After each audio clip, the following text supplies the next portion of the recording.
ছড়িয়ে পড়েছে।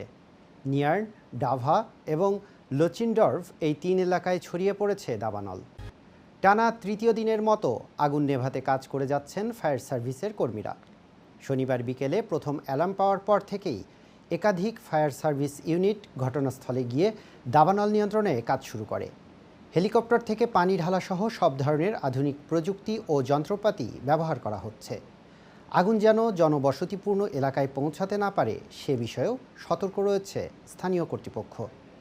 Scottish fire and rescue service জানিয়েছে, তীব্র বাতাস ও শুষ্ক আবহাওয়ার কারণে আগুন নেভানো কঠিন হয়ে পড়েছে।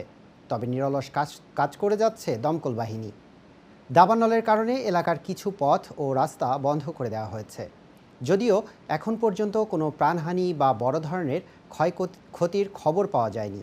তবে আগুন পুরোপুরি নিয়ন্ত্রণে না আসা পর্যন্ত ঝুঁকি থেকেই যাচ্ছে।